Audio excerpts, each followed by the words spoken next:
Ciao a tutti amici e benvenuti in questo nuovo video sul canale di Gravel Road sulla nostra GB 350S. Sto inquadrando il contachilometri all'interno della strumentazione, ma sicuramente voi non potete vederlo perché i caratteri sono molto piccoli. Questa moto ha superato da poco i 3000 km, siamo esattamente a 3067.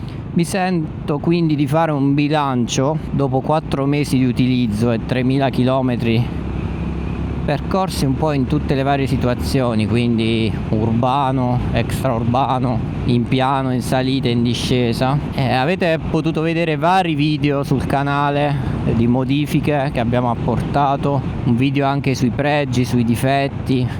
Questo ragionamento con voi può essere un po', diciamo, una conclusione di questi 4 mesi alla guida di questa moto e a questi 3000 km percorsi insieme a questo motorino da 21 cavalli. Ecco, uno dei discorsi che più si legano a questo modello di moto è proprio il discorso appunto della potenza, della scarsa potenza, cilindrata piccola, pochi cavalli, una moto che attira in tanti e lo vediamo anche dai numeri che si ottengono su YouTube con i video dedicati ad essa appunto. Molti sono incuriositi, molti vorrebbero acquistarla, ma tanti hanno delle perplessità legate alla potenza. Il mio bilancio da questo punto di vista è contro la tendenza generale, il preconcetto generale di rimanere delusi appunto dal motore di questa moto. A me il motore di questa moto piace molto ed è probabilmente la cosa che in futuro mi mancherà di più.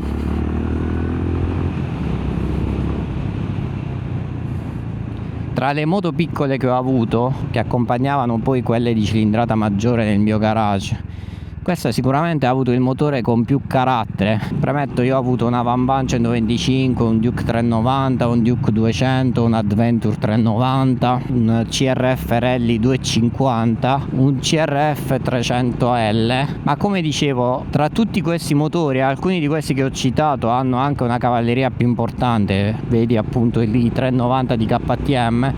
Questo è probabilmente il motore piccolo tra virgolette che mi è piaciuto di più. È un motore che si discosta molto ovviamente dai vari super quadro, dai motori più prestazionali che ho citato prima, anche a livello di parità di cilindrata, ma devo dire ha un bellissimo carattere, una bella erogazione. Mi è piaciuto davvero, un bel sound che poi ovviamente con Mistral è migliorato notevolmente. Vi ricordo che questo video come sempre è sponsorizzato da Mistral, l'azienda italiana che produce scarichi artigianali soprattutto per moto classiche, e devo dire che l'update dello scarico è stato quello più bello e più soddisfacente in questi mesi. Cioè devo dire che quello che ti dà più soddisfazione è proprio sia alla vista sia all'orecchio è proprio il Mistral conico che abbiamo montato su questa GB. Il motore, come detto, quindi non mi ha affatto deluso. Anch'io devo dire ero scettico, avrei voluto provarla prima di acquistarla ma non era possibile ed avevo delle perplessità, anche se va detto, possedendo altre moto ero comunque consapevole di acquistare una terza moto che doveva avere questo ruolo di commuter urbana in città, e quindi comunque nel momento in cui avessi voluto una potenza maggiore avrei potuto utilizzare la mia Duke 790 o il mio SMT. Quindi ovviamente capisco chi vuole acquistare questa come unica moto e ha dei dubbi legati alla potenza. Tutto sommato è comprensibile, perché se abbiamo un solo mezzo in garage potremmo avere delle situazioni in cui appunto desideriamo avere qualcosina in più, magari non in maniera esagerata, però ci sta che magari si desideri una moto di 40-50 cavalli, è comprensibile, ripeto. Come ho riportato in un video precedente, io ho effettuato la modifica della corona. Quel video ha attirato diverse critiche perché purtroppo si sa, tutti vogliono avere la verità in tasca, ma in realtà poi alla fine dei conti la moto è un oggetto personale, uno sfizio personale, ed è giusto che ognuno se la possa cucire addosso. Nel mio caso non ho mai rimpianto questa modifica, quindi devo dire che secondo me dal cambio corona la moto si avvicina di più alla tipologia che preferisco di rapportatura, e come ho detto in quel video non ne ha stravolto interamente il carattere. Poi però rispetto l'opinione di chi decide di tenerla originale, perché ovviamente la moto ha comunque il suo perché e non tutti la utilizziamo nella stessa maniera, quindi non pretendo di avere la verità in tasca, è una questione di gusti. Poi c'è da dire che ogni modifica porta anche il suo effetto placebo. Per esempio attualmente ho smontato i riser, poi vi dirò perché, e quindi sto guidando la moto in configurazione originale, e ovviamente riportandola in maniera originale mi accorgo che c'è una differenza sì rispetto a quando andiamo ad alzare il manubrio, ma non è così marcata come la ricordavo, anche se va detto la preferisco comunque con il manubrio rialzato. Tante volte effettuiamo una modifica, abbiamo l'entusiasmo iniziale, ma poi non abbiamo la riprova immediata di poterla riprovare per come era originale, perché magari appunto sono modifiche che comunque comportano perdite di tempo per smontare o rimontare componenti, e devo dire quindi che comunque anche in questo caso capisco chi voglia tenerla originale magari con un assetto un po' più puntato sull'anteriore, e ci sta, ripeto, sono gusti personali. Qualcuno di voi mi chiederà: hai avuto problemi con questa moto? In realtà nessuno. Un paio di volte non mi è partita da fermo, ha avuto difficoltà a riavviarsi, però sono stati episodi, ripeto, rari, solo un paio di occasioni.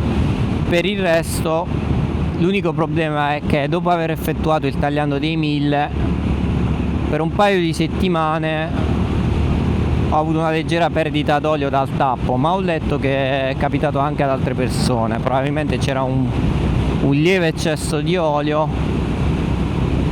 Comunque dopo un paio di settimane questo fenomeno è scomparso e la moto non ha più perso una goccia d'olio, appunto. Per il resto nessun rumore strano, nessun cigolio, nessun difetto a livello di verniciature, me l'ho letto da qualche parte. Tutto direi perfetto e in perfetto stile Honda, diciamo. Ho avuto modo di provare anche le Royal, come avete visto sul canale, sia la Classic sia la Hunter 350. Per Classic intendo la Meteor, e devo dire che mi sono piaciute molto, però facendo un confronto tra le moto, tra tutte e tre le moto, devo dire che comunque per me questa resta la migliore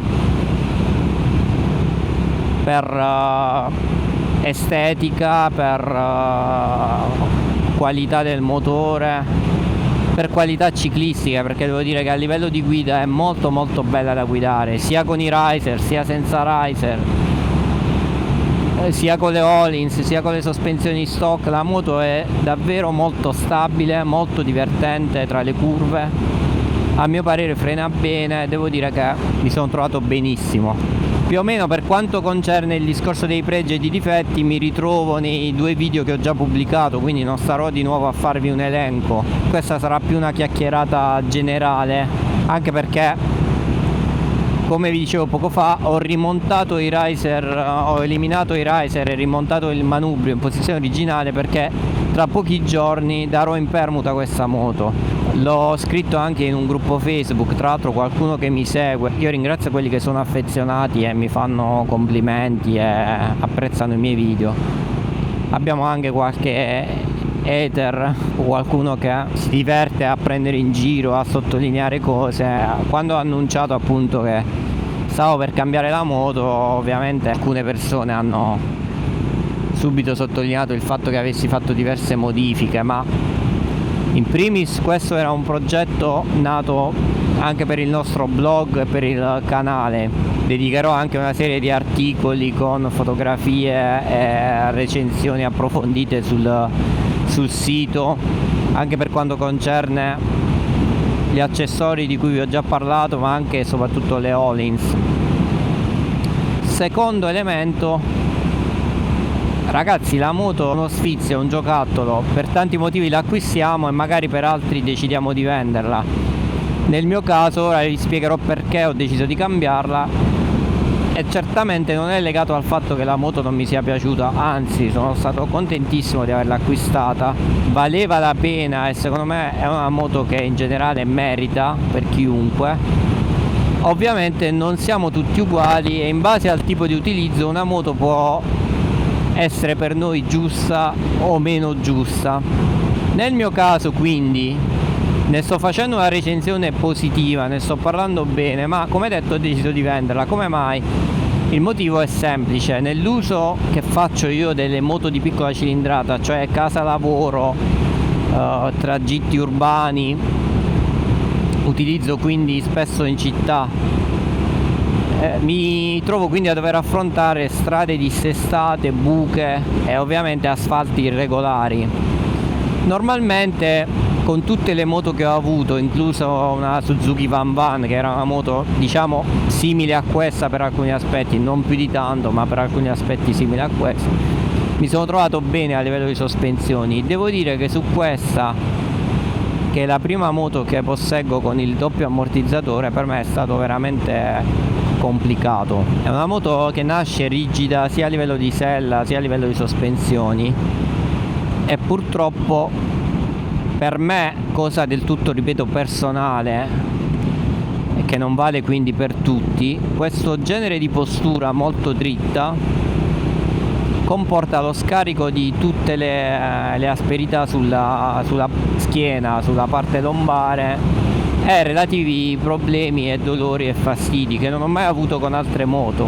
Persino la Tuono 660, la Duke 690, tutte le moto che ho avuto, la Duke 790, nessuna di queste mi è risultata scomoda come questa. Ma ripeto, prima che qualcuno insorga e inizi a commentare con il peggiore degli asti disponibili, è una cosa del tutto personale. Ci sono persone che trovano scomode le sportive, che trovano scomode le adventure, è una cosa, ripeto, del tutto personale, legata anche alle strade che percorriamo. Nel mio caso c'è poco da fare, ho provato a fare tutti i cambiamenti, rivestire la sella, cambiare le sospensioni, mettere i riser. La situazione per alcuni aspetti è migliorata, per altri meno, ma comunque ragazzi non c'è stato verso. Purtroppo per me questa moto in ambito urbano è scomoda. In ambito extraurbano invece direi di no. Cioè, abbiamo fatto un evento Royal insieme ad alcuni amici della concessionaria Motoservice, abbiamo fatto un evento Royal Enfield, io ho partecipato con questa, abbiamo percorso 250 km sul Gargano. Devo dire che non ho avuto particolari problemi. In quel caso, dinanzi a quelle poche buche che trovavo, mi sollevavo sulle pedane e risolvevo. Ovviamente quando le buche sono poche si può fare questo, ma in città non possiamo guidare una moto del genere costantemente in piedi, quindi a quel punto per me aveva più senso tornare al CRF che avevo venduto per questa. Un pregio sicuramente della GB è il modo in cui viene ammirata. Io me ne rendo conto che quando incontro altre persone gli sguardi sono sempre ammiccanti e piace tantissimo, veramente una bellissima moto. Da questo punto di vista mi mancherà. Come detto, quindi purtroppo il mio bilancio non può essere del tutto positivo, ma è un discorso di ergonomia, di destinazione d'uso, di problematiche che si creano sulla mia schiena, e quindi è capitato di vedere altri amici che hanno cambiato altre tipologie di moto proprio perché non si trovavano bene. Un po' a volte come accade anche ai ciclisti che magari acquistano un particolare telaio da corsa e non rientra bene nel discorso di ergonomia precisa per il loro fisico, per il loro corpo. Quindi in questo caso è capitato a me con questa moto.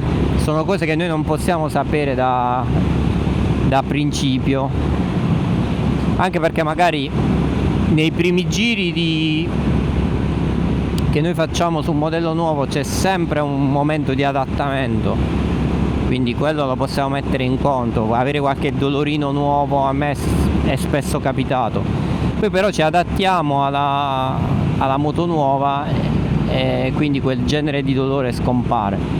In questo caso invece non è successo, anzi è peggiorato, quindi alla fine l'unica soluzione è stata decidere di darla in permuta, con grande dispiacere, ripeto. Ora vi porterò su a Rignano per un ultimo giro tra le curve in salita e poi in discesa. Va detto che proprio in questi percorsi che questa moto mi ha stupito. L'ho acquistata appunto per un uso urbano, l'ho acquistata senza credere molto nelle sue capacità ciclistiche. Mi sono detto, beh, sarà un giocattolino con cui passeggiare, ma sicuramente avendo un SMT 890 e una Duke 790 non mi stupirà a livello ciclistico. Invece devo dire, ragazzi, che mi ha stupito tantissimo da quel punto di vista, ed è proprio da quel punto di vista che secondo me si crea una netta differenza con la Hunter e le rivali, perché secondo me dal punto di vista ciclistico questa moto è nettamente superiore. A livello di stabilità nei curvoni, questa è una moto che praticamente ci consente di andare a manetta su certi tipi di strade. Adesso che ho riportato il manubrio in posizione originale, su questo genere di percorsi magari anche più apprezzabile, perché avere un po' più carico sull'anteriore è piacevole. Vi ricordo che ho fatto anche imbottire la sella da un tappezziere e questo ha sicuramente migliorato la comodità, anche se è un po' meno sostenuta. Da quel punto di vista si perde un minimo di sostegno appunto nella guida più smaliziata e divertente. È sempre una coperta corta, quando sistemiamo qualcosa andiamo a peggiorare altro, questo è innegabile. L'unica cosa che non ha davvero nessun contro è lo scarico Mistral, perché ragazzi è fantastico sia a livello di sound sia a livello di estetica. Ho apprezzato davvero tantissimo il freno posteriore di questa moto, uno dei migliori di quelli che ho provato, soprattutto su moto giapponesi, perché devo dire che le Royal hanno spesso i freni posteriori ottimi. L'anteriore forse è un po' meno performante del posteriore, però rimane ottimo per la tipologia di moto.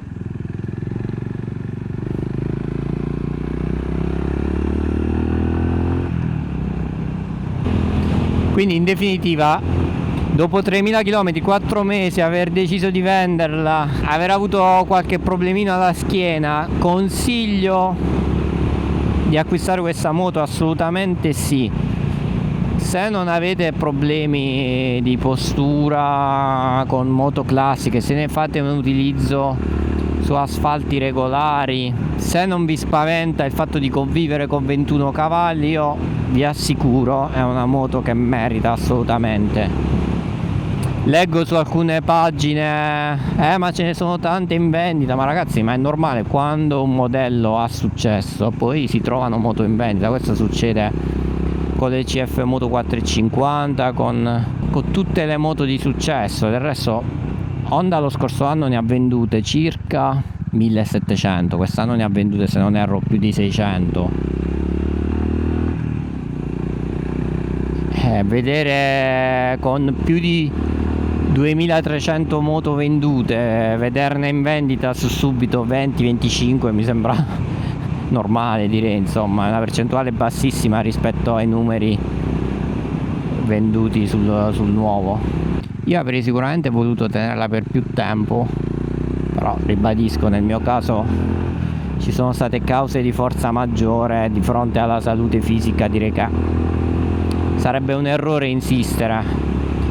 È giusto fare tutti i tentativi come ho fatto, ma insistere poi diventa deleterio, perché non riusciamo più a goderci la moto e ci crea problemi che comunque a lungo andare danno fastidio.